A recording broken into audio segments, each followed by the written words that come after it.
61 codes for 20 amino acids. तो total 64 है, और 64 में से 3 हमारे हो गए स्टॉप कोडॉन्स, और 61 कोड करते हैं अमीनो एसिड के लिए। अब ये 3 स्टॉप कोडॉन कौन कौन से हैं? UAA, GA and UAG. These three are known as the stop codons.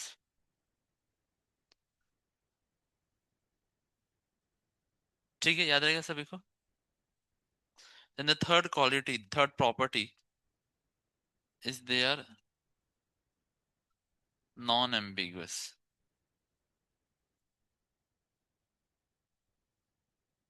Now what is the meaning of non-ambiguous? तो ambiguous मतलब कि जिसमें कोई uh, you have heard the word ambiguity. uh, हाँ, blurriness. Blurriness is called as ambiguity. So non-ambiguous मतलब कि blurriness नहीं है। तो इसका मतलब क्या है? That each, हाँ, each genetic code codes only for one amino acid.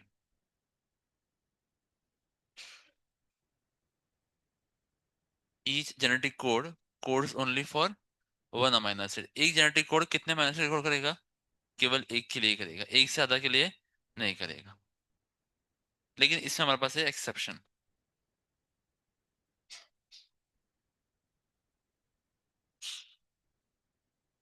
What is the exception? So we all know that AUG act as, AUG is start codon. मतलब अगर कहीं से भी ट्रांसलेशन चालू होगा तो वो कहां से शुरू होगा ट्रांसलेशन? AUG से। And this AUG codes for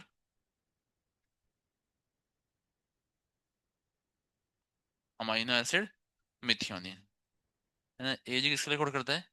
methionine के लिए। बट देयर इज अनदर, हाँ, another code which is GUG। So GUG generally codes for valine. GUG codes for valine. लेकिन जब AUG एब्सेंट होता है, when AUG is absent, when AUG is absent, then GUG act as start codon, then GUG act as start codon, वो start codon की तरह काम करता है।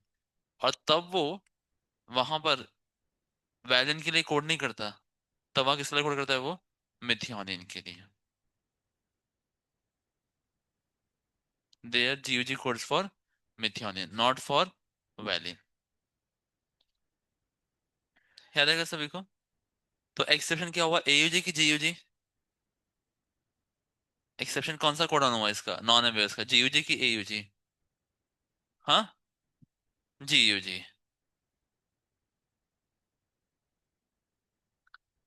समझा ना सभी को? देखिए, AUG का हमने क्या देखा कि एक जेनेटिक कोड किसके लिए कोड कर रहा है? एक अमीनो एसिड के लिए। तो AUG कोड कर रहा है कौन से अमीनो एसिड के लिए? मेथियोनिन के लिए। GUG किसके लिए कोड कर रहा है? वैलिन के लिए। लेकिन अगर AUG नहीं है तो AUG के जैसा काम कौन कर रहा है? और वो तब किसके लिए कोड कर रहा है? मेथियोनिन के लिए। तो GUG is also coding for valine normally, but in special condition it is also coding for methionine. हाँ, कृष्णा ब्रो। हाँ,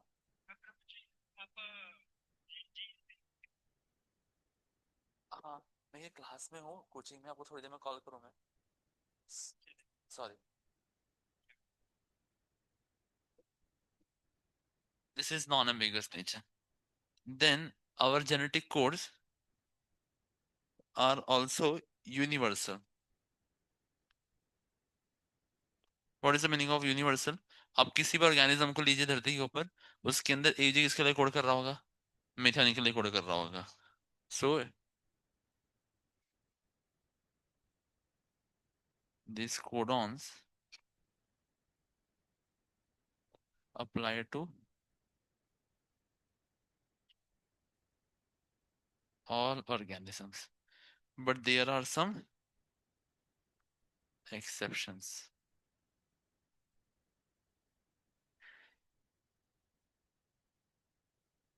So some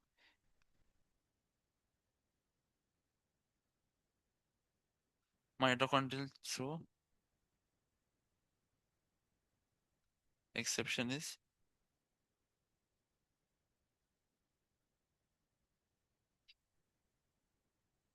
mitochondrial genome of some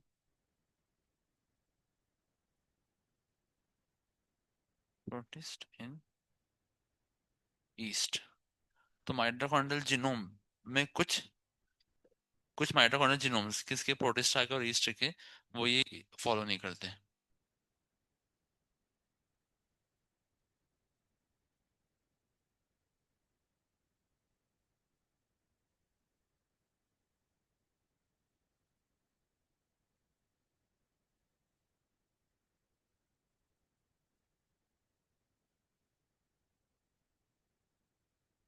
ठीक है, देखिए सभी को।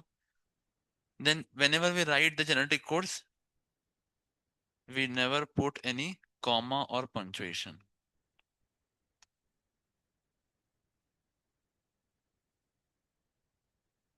No punctuation.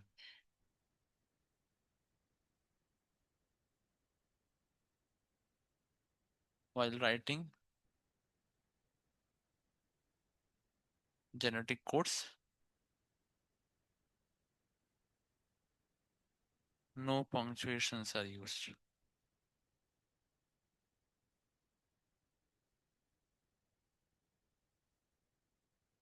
Punctuations are used.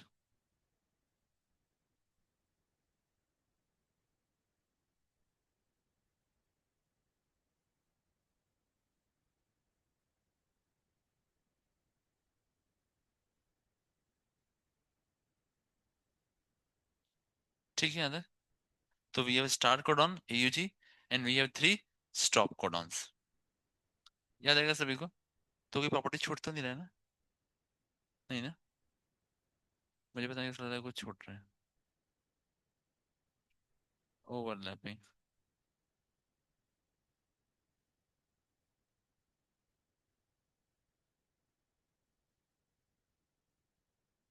While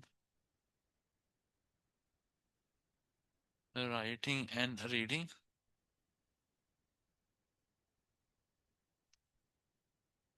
we don't overlap. Overlap the genetic code, मतलब के, मतलब सपोज यहाँ पे ऐसा लिखा है AUGCAGAUC, तो हम AUG पढ़ेंगे फिर CAG पढ़ेंगे। हम G को दो जेनेटिक कोड में इन्वॉल्व नहीं करेंगे, है ना। एक बार AUG हो गया तो ना G आता है, एक कोड खत्म हो गया, फिर CAG। ऐसा नहीं कि AUG फिर GCA, नहीं, this overlapping is not allowed.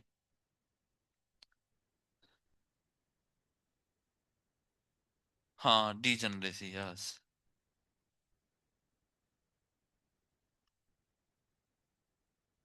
Degeneracy. So degeneracy is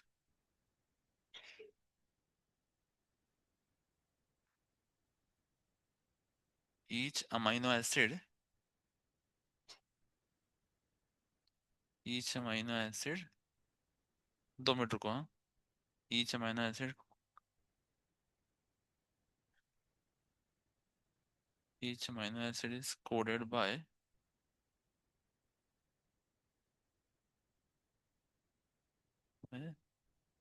multiple genetic codes, है ना। तो एक जेनेटिक कोड के लिए, एक अमीनो एसिड के लिए मल्टीपल जेनेटिक कोड्स है हमारे पास। Just like if you see leucine, leucine, then serine, then tyrosine. So for each amino acid, we have 3 to 4 amino acids coding. But there are exceptions where only one genetic code is there for one amino acid. Like we have tryptophan. No, methionine is coded by GUG also.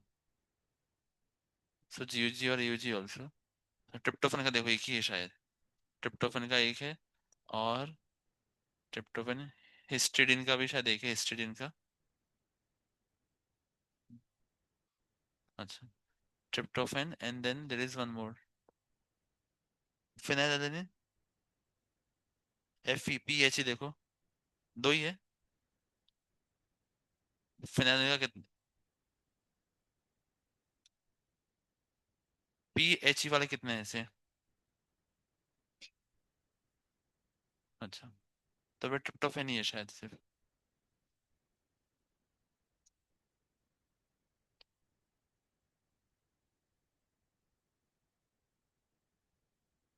tryptophan is the exception.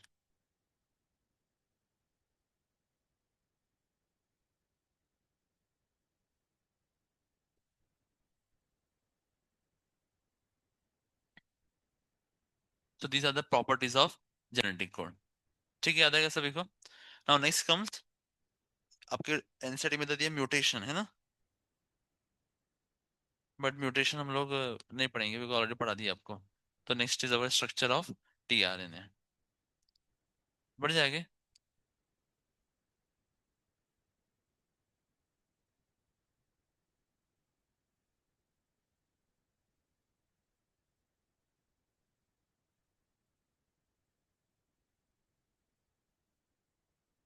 So tRNA is also called as transfer RNA. It is also called as soluble RNA. It is also called as adapter molecule. Now, why it is called as transfer RNA? Because it is transferring the information. Which information? So DNA has given its information in form of RNA. है ना. DNA का जो information था वो transcription के through कहाँ आ चुका है अभी, आरएनए में. लेकिन आरएनए के अंदर जो इन्फॉर्मेशन है, वो इन्फॉर्मेशन हमको ट्रांसफर करना है इन फॉर्म ऑफ प्रोटीन. तो वो अंडरस्टैंडिंग, रीड करने का जो कैपेसिटी है कि एमआरएनए के अंदर क्या लिखा हुआ है, वो कैपेसिटी किसके अंदर है, केवल टीआरएनए में. So tRNA is transferring amino acids and it bringing to the ribosomes. Ribosomes में अमाइनो एसिड प्रेजेंट नहीं है. Amino acids are freely floating in the cytoplasm, और वो अमाइनो एसिड्स को टीआरएन लेकर आता है और एक साथ जोड़ जोड़ के वो मतलब ट्रांसफर कर रहा है साइटोप्लाज्म से राइबोसोम में, mainly the transfer of amino acid. तो hence it is called as transfer RNA. Why it is called as soluble RNA? Because it is soluble in organic solvents. आपने पढ़ा होगा ether, benzene. These are called as organic solvents. So it is soluble in those organic solvents and it is called as soluble RNA. And adapter molecule. तो आप लोगों ने देखा है, हम लोग कोई चार्जिंग करते लैपटॉप को, तो उसमें अडेप्टर होता है. आपके फोन में चार्जिंग है तो क्या होता है, अडेप्टर. क्यों होता है अडेप्टर? क्या? Because the voltage is required for the device has to be managed. जो करंट आ रहा है वो करंट में होता है कि वोल्टेज क्या होता था, ज्यादा हो, है ना, और उससे कारण आपका डिवाइस डायरेक्टली खराब हो सकता है. लेकिन वो एडेप्टर मेंटेन करता है कितना वोल्टेज हमको डिवाइस को देना है. यस और नो? यस. तो अगर आप कोई और एडेप्टर यूज करते हैं डिवाइस के लिए, then there is possibility that device will get damage also. तो अभी यहाँ पर एडेप्टर मॉलिक्यूल क्यों बोल रहे हैं? Because mRNA has the information in terms of genetic codes. लेकिन वो जेनेटिक कोड में कौन सा जेनेटिक कोड किस अमीनो एसिड के लिए है, that information is there in tRNA only. तो एडाप्टर मॉलिक्यूल, एडाप्टर किस तरीके से कौन सा करंट देना है उसको पता है, वैसे एडाप्टर मॉलिक्यूल टीआरएनए को पता है कौन सा अमीनो एसिड मुझे ऐड करना है. तो hence it is called as adapter molecule. Now there are multiple structures of tRNA, but what we are going to study is a 2D structure. There is L-shaped structure, there is clover leaf, different structures are there. तो हम लोग जो पढ़ने वाले वो है clover leaf structure.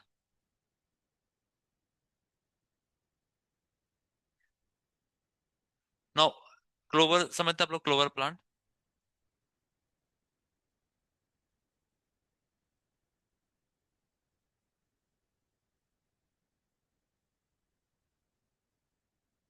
हाँ, ये लीफ को क्या बोलते हैं बच्चों?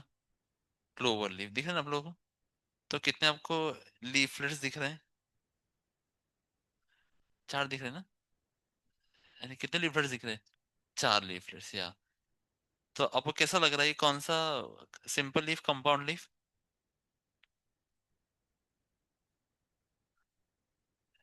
सिंपल लीफ और कंपाउंड लीफ? कंपाउंड, कौन सा compound?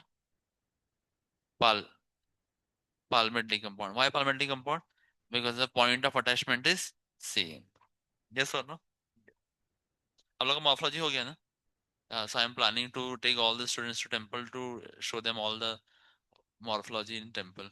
So first I will do 12th. If time permits, we'll take to repeaters also. Now 2D structure, clover leaf. So in tRNA we have 4 arms.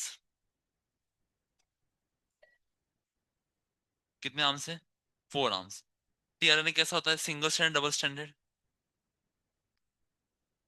tRNA is single stranded, है ना? लेकिन वो दिखता है इस तरीके से कि डबल स्टैंडर्ड है, लेकिन है कैसा वो? Single standard. चलिए तो हम स्ट्रक्चर ड्रॉ करते हैं, ध्यान से देखना सभी को।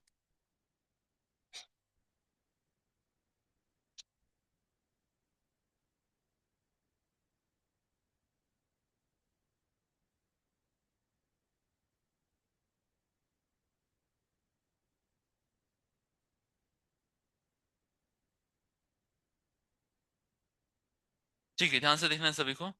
तो दिस इज योर,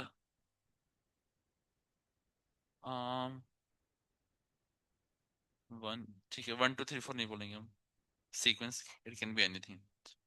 तो देना सभी को, this small arm is called as variable arm. इसका क्या फंक्शन हमको पता नहीं है, इसलिए इसको क्या बोल दिया, इट इज वेरिएबल आर्म। अभी एक आर्म में आपको दो चीजें दिखाई देगी। One thing you will get is stem, and another thing is loop. तो ये स्टेम और लूप दोनों मिलकर क्या बनाता है, एक one arm. So stem plus loop is equal to one arm. So we have this in the arm,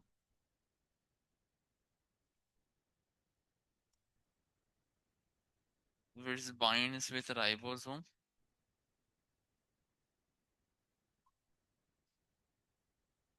This arm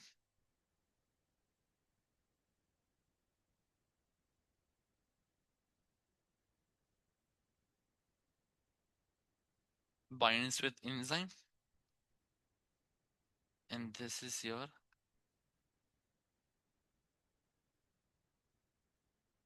anticodon arm.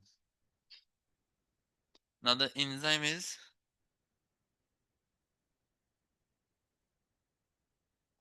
aminoacyl synthetase और synthase। तो ये हमारा एंजाइम है, अमाइनोसाइल सिंथेटेस। तो अभी ये, हाँ,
हरे कृष्ण।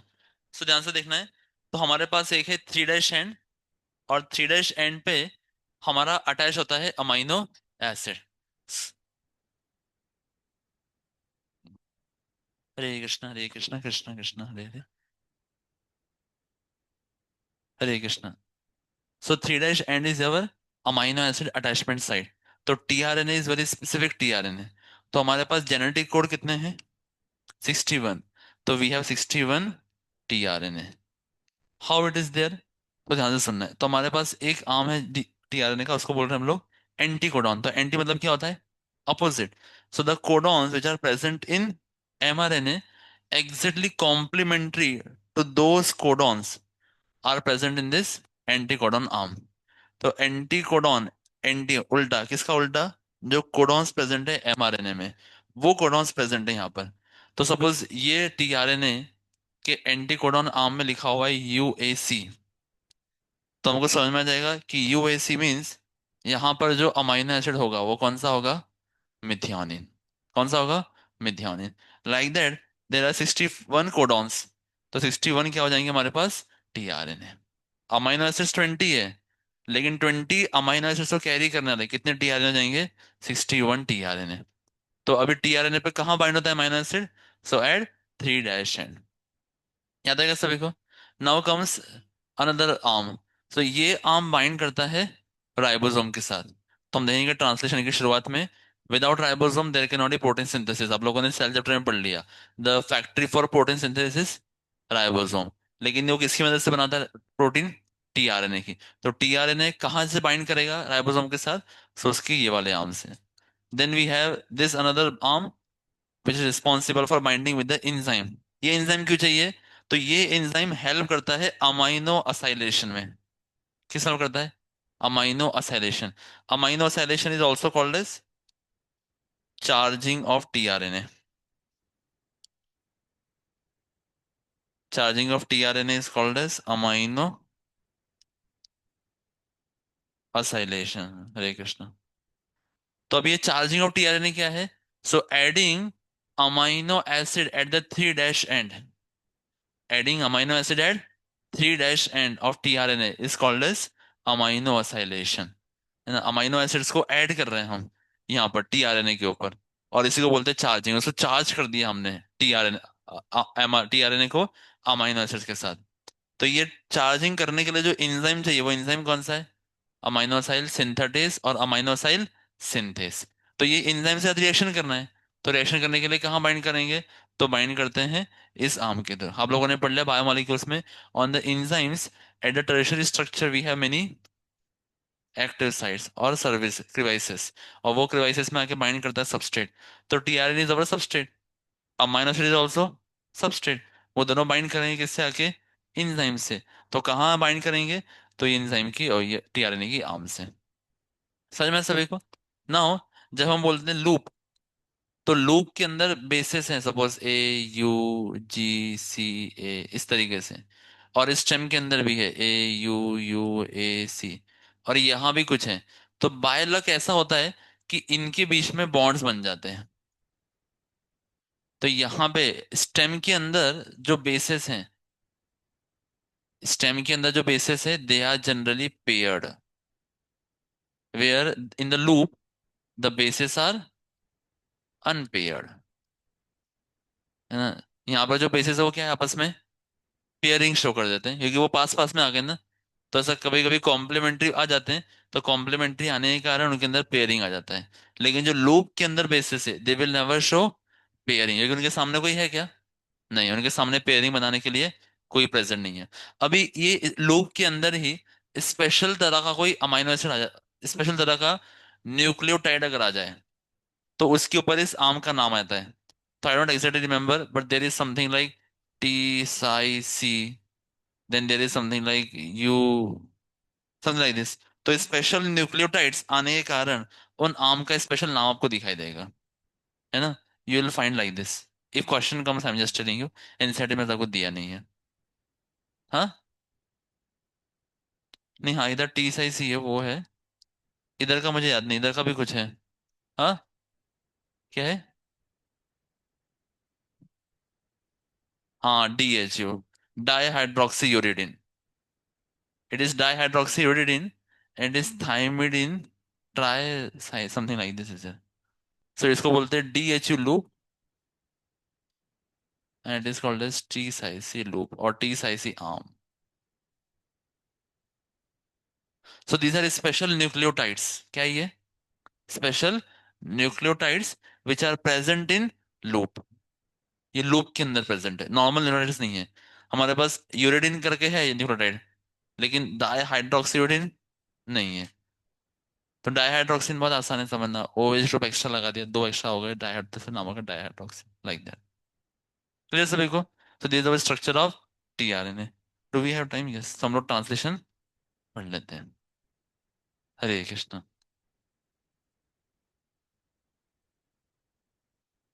अच्छा, तो बचा है क्या? लैक ऑपेरॉन बचा है ना सिर्फ. फिर ह्यूमन जीनोम प्रोजेक्ट और DNA फिंगरप्रिंटिंग.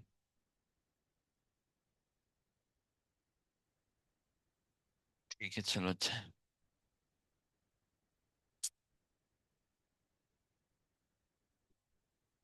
ट्रांसलेशन. तो हम लोगों ने पढ़ लिया what is the meaning of central dogma, formation of ultimately protein. है ना, सेंट्रल डोग्मा का पर्पस क्या हमारा? प्रोटीन को बनाना. और translation is the essence of all that. Why? Because using RNA, specifically mRNA, we are going to synthesize protein. है ना, क्या बनाएंगे हम लोग? Protein. Why it is called as translation? Because there is change in language. हम बोलते हैं ना, बंगाली से हिंदी में बोला, हिंदी से मराठी में बोला, तो क्या हो गया? ट्रांसलेशन हो गया. तो यहाँ पे ट्रांसलेशन हुआ है. क्यों? mRNA के अंदर जो भाषा है वो किसकी भाषा है? न्यूक्लियोटाइड्स की. और प्रोटीन के अंदर जो भाषा है वो किसकी है? अमाइनो एसिड्स की. So hence there is change in the language of the molecules. Now translation, where does it occurs? So in case of all the organism, the translation occurs in cytoplasm. इसमें बताइए, cytoplasm में. अभी जैसे transcription होता है पूरे DNA का क्या? नहीं. ट्रांसक्रिप्शन होता है केवल एक शॉर्ट सेगमेंट ऑफ DNA का, उसमें हम लोग क्या बोलते हैं? Transcription unit. ट्रांसक्रिप्शन यूनिट में तीन चीजें थी: प्रमोटर, स्ट्रक्चरल जीन और टर्मिनेटर. तो वैसे ही हमारे पास यहाँ पर है ट्रांसलेशन यूनिट.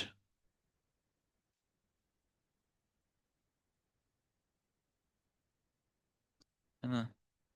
सो अवर ट्रांसलेशन यूनिट क्या है? Translation unit. सो mRNA के अंदर mRNA has start codon, that is AUG. From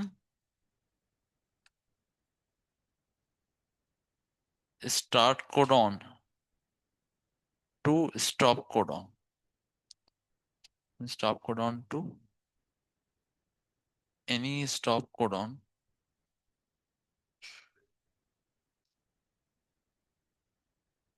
is known as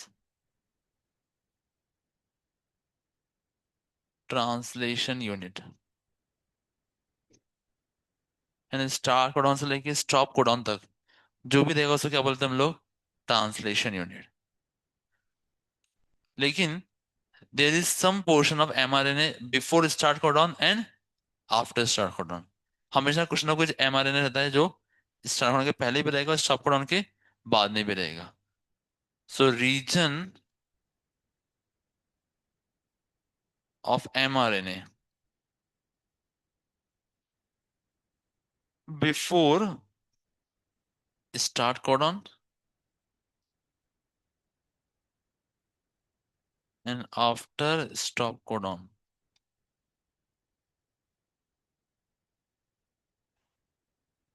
is known as UTR, that is untranslated region.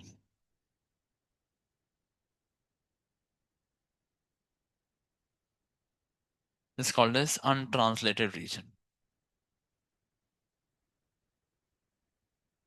Region of mRNA before start codon and after stop codon is known as UTR, that is untranslated region. है ना clear सभी को? तो आपके answer ने word is क्या है? Flanked. Translation unit is flanked by UTR. तो फ्लैंक का मतलब क्या होता है? फ्लैंक समझते हैं आप लोग? फ्लैंक्ड. हाँ. फ्लैंक्ड. जैसे आपने कपड़े साड़ी देखी, साड़ी. तो सपोज ये साड़ी का बॉर्डर है, तो साड़ी की बॉर्डर में ऐसे ऐसे कुछ लगा देते हैं. देखे आप लोगों ने ऐसे? देखे तो लगा देना ऐसे. इसको बोलते हैं फ्लैंक्स. क्या बोलते हैं इनको? फ्लैंक्स. कुछ काम का होता है क्या ये? कुछ काम का नहीं, बस दिखाने के लिए शौक लगा देते हैं. तो वैसे ही ये ट्रांसलेट अनट्रांसलेटेड कुछ काम का है क्या? कुछ काम का नहीं है. तो ये एमआरएनए ये 5' to 3'. सपोज यहाँ पे चालू हो रहा है AUG और यहाँ खत्म हो गया UAG. तो ये वाला जो रीजन है और ये वाला जो रीजन है, इसको क्या बोल देते हैं हम लोग? फ्लैंक. ये मेन एमआरएनए और ये मेन एमआरएनए के बाजू में थोड़ा सा कोई रीजन है, वो फ्लैंक की तरह काम कर रहा है ऐसा एक्स्ट्रा. कुछ काम का नहीं है वो, बस दिखाने के लिए लगा दिया है ऐसा. उसको बोलते हैं फ्लैंक्ड. चलिए. तो अभी हमारा प्रोसेस शुरू होता है translation. So the first step of translation is charging of tRNA.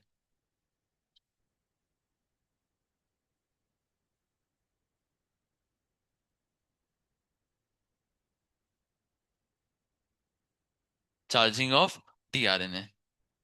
तो चार्जिंग ऑफ टीआरएनए क्या है? तो हमारे पास हमने देखा कितने तरह के टीआरएनए हैं. We have 61 types of tRNA. तो ये 61 टाइप्स के टीआरएनए और ये 61 टाइप्स के टीआरएनए को वो एक्टिव करना है. क्या करना है? Active. So for that activation we have tRNA, and then first tRNA is reacting with the enzyme. tRNA किससे रिएक्ट कर रहा है? हमारे एंजाइम के साथ. और जब वो एंजाइम के साथ रिएक्ट करेगा तो बॉन्ड बनाना है हमको tRNA का. किसके साथ में? अमाइनो एसिड के साथ में. हमने देखा ना डायग्राम में. tRNA को किससे जोड़ना है हमको? अमाइनो एसिड से. So when there is bond formation there is supply of energy. Yes और no? Yes, there is supply of. Get convinced of this fact कि when there is bond formation there is supply of energy. तो अभी energy supply करना है. तो energy supply करने के लिए क्या है हमारे पास? एनर्जी कहाँ से आता है बच्चों बॉडी में? Very good, ATP. तो हमको क्या देना पड़ेगा? एटीपी देना पड़ेगा. So if you don't supply the ATP then there is no process of formation of bond. Bond बनता है क्या? नहीं. एंड साथ में मेन चीज क्या है? अमाइनो एसिड की बॉन्ड किसके बीच में बनने वाला है? टीआरएनए और अमाइनो. मैं बहुत सिंपल करके लिख रहा हूँ, there is lot of complex steps, पर आपको कोई पूछने नहीं वाला है. जस्ट मैं एक ही स्टेप में सब समराइज कर दे रहा हूँ. तो अल्टीमेटली क्या हो जाएगा? TRNA will form bond with amino acid. और इस चक्कर में दो फॉस्फेट मॉलिक्यूल हमारे निकल जाते हैं जो कि एनर्जी प्रोवाइड करते हैं. And at the end enzyme also remain separate. बस. नहीं तो पहले होता क्या है? Actually tRNA comes and first binds with the enzyme. तो टीआरएनए एंजाइम बाइंड करते हैं, फिर टीआरएनए एंजाइम बाइंड करते हैं, फिर अमाइनो एसिड और एटीपी आके जुड़ते हैं. और उस चक्कर में टीआरएनए और अमाइनो एसिड और एंजाइम तीनों कॉम्प्लेक्स बनता है. हमको पता है सबस्ट्रेट और एंजाइम कॉम्प्लेक्स फॉर्म्स. और सबस्ट्रेट एंजाइम कॉम्प्लेक्स बनेगा, उसके बाद एंजाइम निकल जाएगा और बचेगा क्या? सिर्फ प्रोडक्ट. यस और नो? यस. तो in between their will be a formation of a enzyme substrate complex. उसमें कौन कौन रहेगा? तीनों रहेंगे. टीआरएनए भी रहेगा, एंजाइम भी रहेगा और अमाइनो एसिड भी रहेगा. तो हमको पता है यहाँ पे जो एंजाइम 1 हम लिख रहे हैं वो एंजाइम कौन सा है? अमाइनोसाइल सिंथेटेस और synthase. This is our enzyme. Clear सभी को यहाँ तक के? So this way all the 61 amino acids are or tRNA are charged.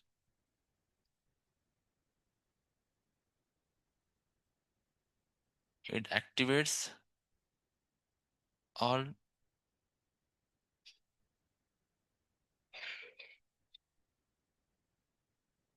All 61 tRNA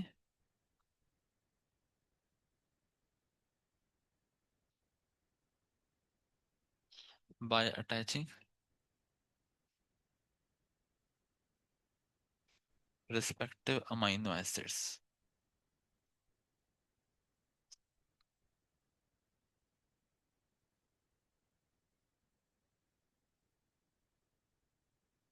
तो हमारे जितने भी 61 अमीनो एसिड्स सबके सब क्या हो गए, चार्ज हो गए। फिर सभी क्या देखिए, now comes the process. So the process begins with initiation.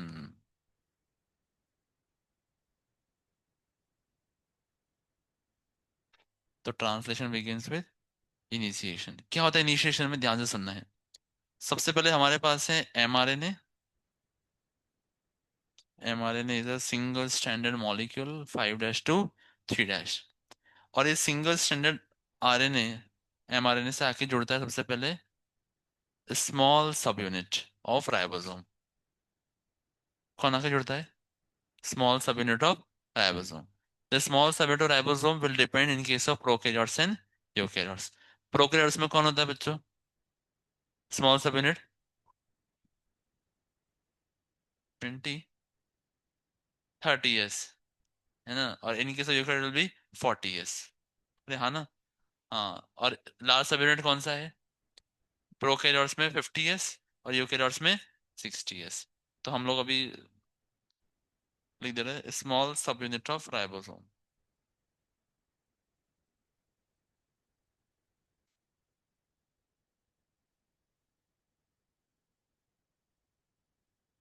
ये क्या है, small sub unit of ribosome. और ये क्या जुड़ा है, एमआरएनए।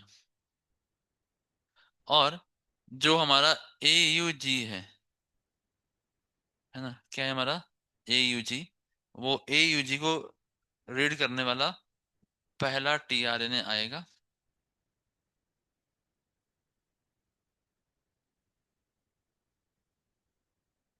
कैरिंग मिथियोनिन,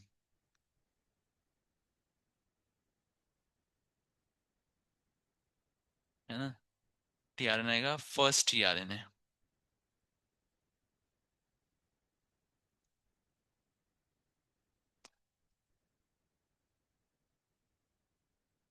नाउ ध्यान से सुनना है। In case of prokaryotes,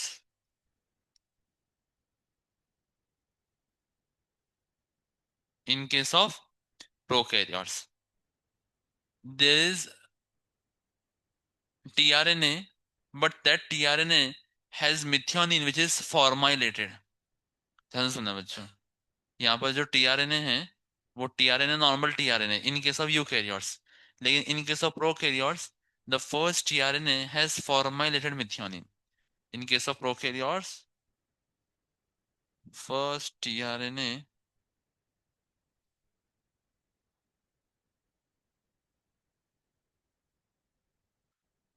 formilated methionine। क्यों ऐसा होता है, क्योंकि आप लोगों को पता है। अब मुझे बताइए, हमारे बॉडी के अंदर प्रोटीन फॉर्मेशन सबसे ज्यादा कहाँ पर होता है, राइबोसोम में। राइबोसोम कहाँ कहाँ होता है सेल में, सब। राइबोसोम कहाँ कहाँ होता है बच्चों, रेफरेंस और साइटोप्लाज्म में होते हैं। और हाँ, क्लोरोफिल, क्लोरोफिल नहीं, क्लोरोफिल में होता है ना राइबोसोम, माइटोकॉन्ड्रिया में। हाँ, और न्यूक्लियस के अंदर, न्यूक्लियस के अंदर होता है क्या, न्यूक्लियस के ऊपर होता है। चलो ठीक है। तो हाउ इट हैपन्स, तो आप लोगों ने पढ़ा है देयर इज ट्रांसक्रिप्शन। ट्रांसक्रिप्शन होकर बन जाएगा एमआरएनए। एमआरएनए जैसे न्यूक्लियर पोर्ट से बाहर आएगा, तुरंत वो जुड़ जाएगा राइबोसोम से जो कि आरईआर के ऊपर बैठे हुए है कि नहीं। और वहां जुड़ जाएगा, वहां बनेगा प्रोटीन। और आरईआर के अंदर होते हैं वेसिकल्स, होते हैं कि नहीं होते। There are 4 things in ribosome. क्या क्या होता है राइबोसोम में, चार चीजें, ट्यूब्यूल्स, वेसिकल्स, हाँ, लैमेलिस, और कि तीन ही चीजें होती है, तीन ही होता है क्या, नहीं कुछ तो अच्छा है। सिस्टम है तो बेटा गोल्गी अपरेटस। कुछ लैमेलिस ट्यूबुलस वेसिकल्स, और तो कुछ होता है शायद। नहीं, वेसिकल्स लैमेलर ट्यूबुल्स, एक और कुछ चीज है। हाँ, चलो ठीक है, प्रोटीन बन गया हर यार में। वो प्रोटीन पैक होगा किसके अंदर? वेसिकल्स में। और फिर वो एंडोप्लाज्मिक रेटिकुलम से कहाँ जाएगा? Golgi apparatus। गोल्जी apparatus से फिर कहाँ जाएगा? उसकी डेस्टिनेशन पे, जहाँ भी उसको जाना है। किसी ऑर्गेनल के पास जाना है, किसी और सेल के पास जाना है, यस और नो? यस। लेकिन इन केस ऑफ प्रोकैरियोट्स, हमने देखा था प्रोकैरियोट्स के केस में, जो सर्कुलर क्रोमोसोम है, वहां से एमआरएनए बनता है, और उस एमआरएनए के ऊपर तुरंत क्या जुड़ जाते हैं? राइबोसोम, है ना?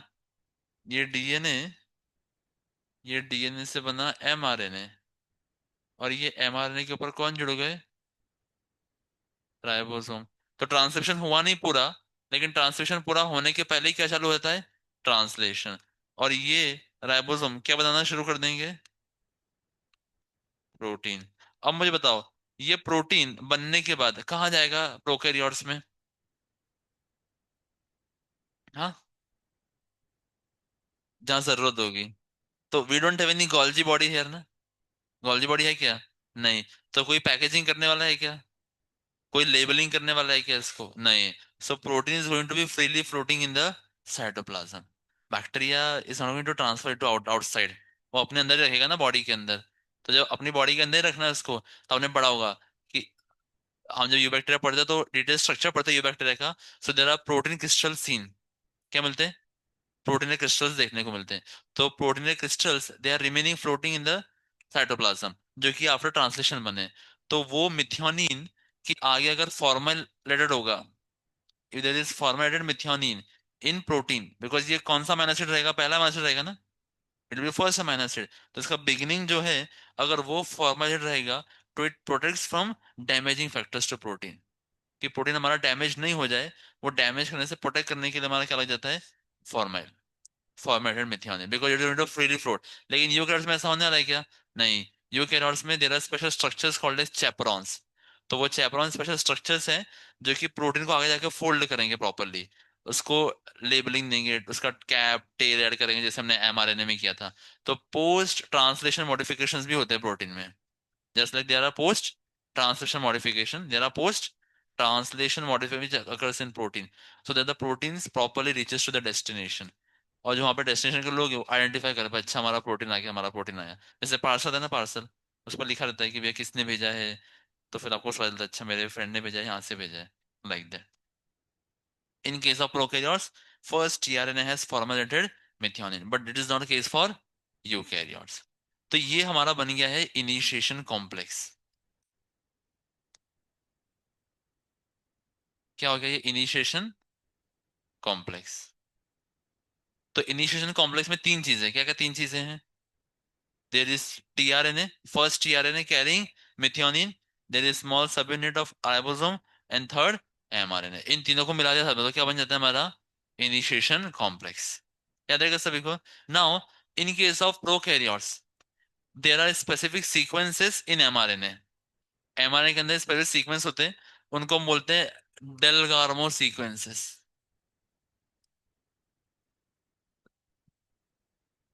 कौन सा सीक्वेंस है ये? डेलगार्मो sequences.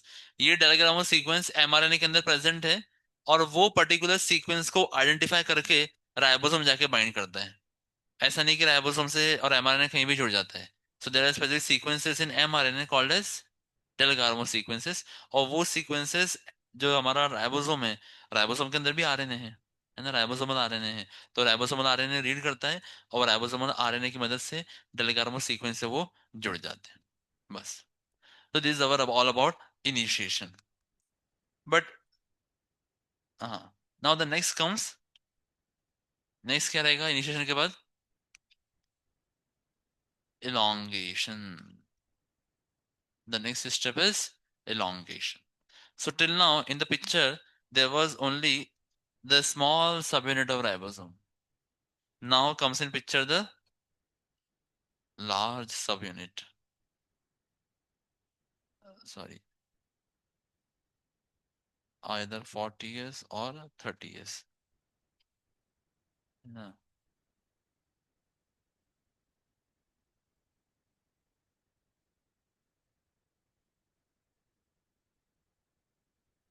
methionine. Now comes the large subunit of ribosome. Now large subunit of ribosome has three sites.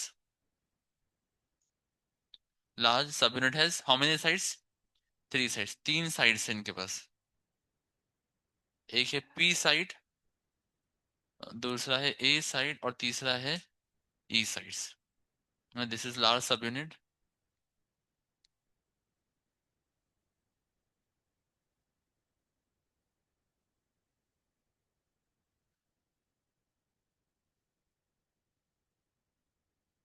Either it will B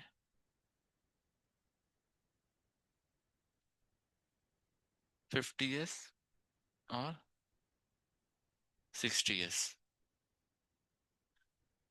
अब यहाँ पे कितने साइड्स दिख रहे हैं आप लोगों को? तीन।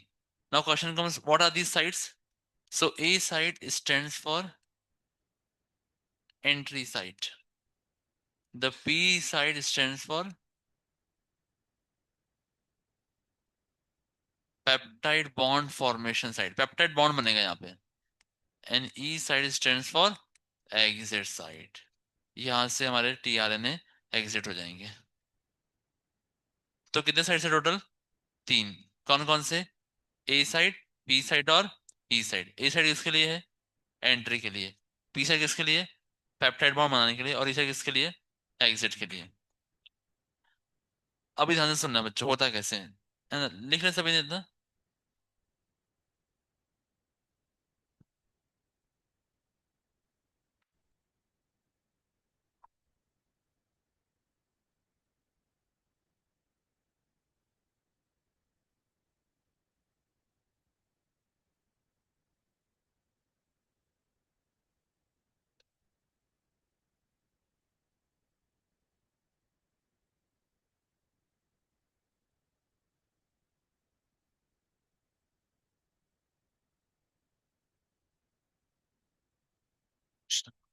ठीक हो गया सभी का? चलिए तो ध्यान से देखना है। तो हमारे पास यहाँ पे भी तीन साइड्स है ना, ये ड्रॉ नहीं करना है आपको, समझने के लिए ड्रॉ कर रहा हूँ मैं। तो एक है हमारे पास पी साइड, एक ए साइड और तीसरा ई साइड। अभी होता क्या है कि कोई भी जो नया टीआरएनए है वो टीआरएनए एंट्री कहाँ से करेगा? ए साइड से। तो सपोज ये है ना, द टीआरएनए इज स्टैंडिंग। ये टीआरएनए के इधर कोडॉन लिखा हुआ है, सपोज लिखा है यू यू यू, है ना, एमआरएनए पे कोडॉन लिखा है यू यू यू। तो टीआरएनए पे क्या लिखा रहेगा? ए और ए। और वो कैरी करेगा कौन सा अमीनो एसिड? फिनाइल एलेनिन, है ना। तो अभी ओ यू यू यू यू यहाँ पे नहीं लिखा है, तो ध्यान से सुनना है। Now this P side is the place where there will be bond formation, और ई साइड पे क्या होगा? एग्जिट। और ए पे क्या होगा? एंटेड। अभी बहुत ध्यान से सुनना है आपको। इमेजिन कीजिए यहाँ पर, हाँ सॉरी यहाँ बताना भूल गया मैं, कि सबसे पहला जो टीआरएनए है वो ए साइड पे नहीं आता है। जब से पहला टीआरएनए वो कहाँ आता है? P side. The first tRNA which comes, it doesn't comes on A side, it comes on which side? P side. इसके बाद जितने भी टीआरएनए आएंगे वो कहाँ आएंगे? ए साइड पे। Very good. तो चलिए अभी हमारा ये पी साइड पे हमारा पहला टीआरएनए है, यहाँ पे लिखा है यूएजी, तो यहाँ पे लिखा है यूएसी। और क्या कैरी कर रहा है ये? मिथियोनिन, है ना, समझ में सभी को? अभी क्या होगा? अभी थोड़े समय के बाद there will be a shift, there will be a shift, ये ना ऐसे आगे बढ़ जाएगा। कौन आगे बढ़ेगा? The ribosome moves. कौन मूव कर रहा है? राइबोसोम। देखिए तीनों साइट किसके अंदर प्रेजेंट है? लास्ट सब यूनिट ऑफ राइबोसोम के अंदर। तो पूरा राइबोसोम क्या करेगा? शिफ्ट करेगा। कितना कदम चलेगा वो? एक कदम। और उसका एक कदम मतलब क्या है? मूवमेंट फ्रॉम एक जेनेटिक कोड टू अनदर, मतलब कि तीन जेनेटिक जो हमारा न्यूक्लियोटाइड है उससे आगे तीन वाले पे आ जाएगा। समझ में आया? तो जब ये आगे शिफ्ट हो गया, है ना, आगे शिफ्ट हो गया, तो शिफ्ट होने के बाद हमारे पी साइड पे, हमारे पी साइड पे एक कुछ नया कोडन रहेगा ना। जनरली क्या बॉयज होते तो मैं 3 बॉयज लेके समझा देता हूँ, बहुत आसानी से रहता है, अभी क्या बॉयज ही नहीं है हमारी क्लास में। चलिए भी टेक CUC, और इधर था AUG, तो AUG और इधर CUC,